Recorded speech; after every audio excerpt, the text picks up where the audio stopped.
Penyidik Polres Metro Jakarta Selatan terus bekerja mendalami kasus dugaan penganiayaan yang melibatkan Chandrika Cika sebagai terlapor. Kasus ini semakin menjadi perhatian publik setelah pihak pelapor yang diwakili oleh YB mengajukan 2 orang saksi untuk diperiksa guna memperkuat bukti-bukti yang ada.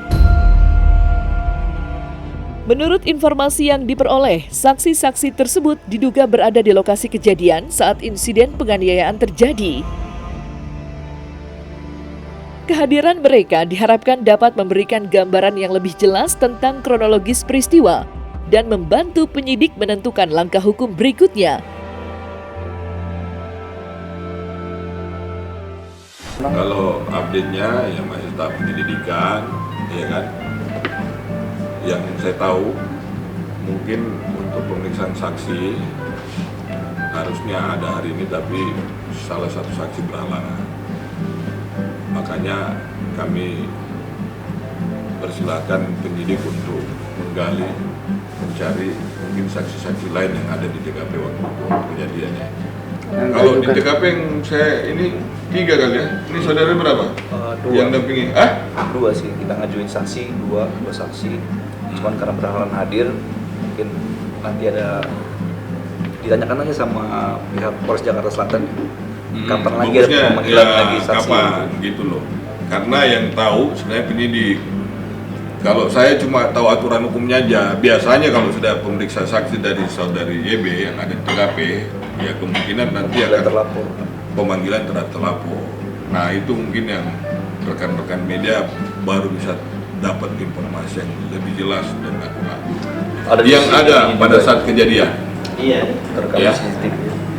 Berdasarkan bukti CCTV yang sudah tersebar luas. Sampai hari ini belum. Kan bukti-bukti yang ada kan sudah tersebar luas kan. Bukti CCTV kan ada di media banyak tuh ya kan. Terus hasil visum juga rekan-rekan media udah tahu patah tulang atau telah terjadi pergeseran kan tulang.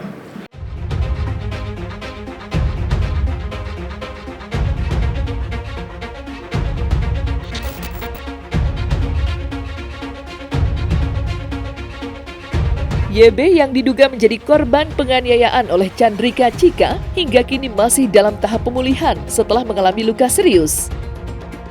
Insiden yang terjadi pada 14 Desember lalu itu mengakibatkan YB mengalami patah tulang di bagian bahu, sehingga ia harus menjalani operasi. Proses pemulihan pasca operasi pun memakan waktu yang tidak singkat dan kondisi fisiknya masih memerlukan perhatian intensif dari tim medis.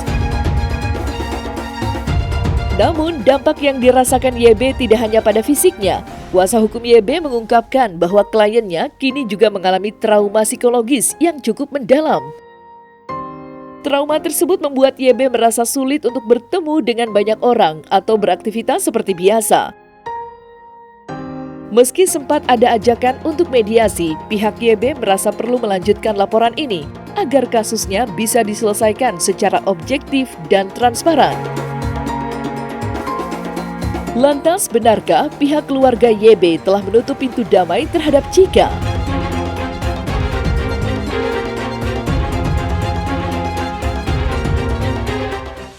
Ya kan memang sampai hari ini kan masih prosesnya penyelidikan. Ya mungkin kalau saudari CC udah diperiksa, ya mungkin dari pihak keluarga, ya saya belum tahu juga sih, kemungkinan pasti nggak aja untuk dibubar, kemungkinan. Nah, tapi saya serahkan sama YB. Kalau YB sih terakhir waktu saya pertemuan sama orang tua saudari Cece, beliau mengatakan ya minta kuasa hukum supaya prosesnya berjalan sesuai prosedur aja. Tapi saya sarankan sama untuk bisa membantu ya kan bagaimana saudari YB bisa kembali normal kan, karena kan agak sulit itu proses pemulihan. Kalau namanya tulang patah itu agak lama, itu 4 bulan sampai 6 bulan. Untuk kondisi YB sendiri sekarang seperti apa, Bang? Masih pemulihan. Ya mungkin rekan-rekan tahu semua kan kalau namanya tulang patah, saya pernah ngalamin juga ya itu setiap malam nyeri, apalagi kan belum ada tindakan yang spesifik yang lebih ini terhadap YB karena kan harus dioperasi tuh dan belum dilakukan dulu.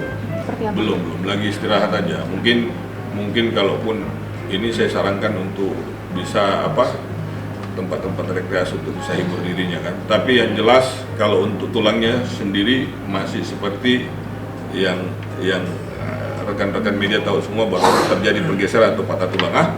Itu belum dilakukan tindakan yang lebih spesifik seperti operasi ataupun urut pun pasti. Yang jelas pasti. Yang namanya orang tiba-tiba kejadian tiba-tiba kaget pasti trauma pasti. Untuk ketemu orang aja masih pilih-pilih kan. Saya berapa kali juga ajak untuk bertemu rekan media, YB selalu menyampaikan ya udah kuasa hukum aja dulu yang ini hadapi gitu kan, yang ini rekan-rekan media untuk menyampaikan informasi atau progres yang ada sampai hari ini ya.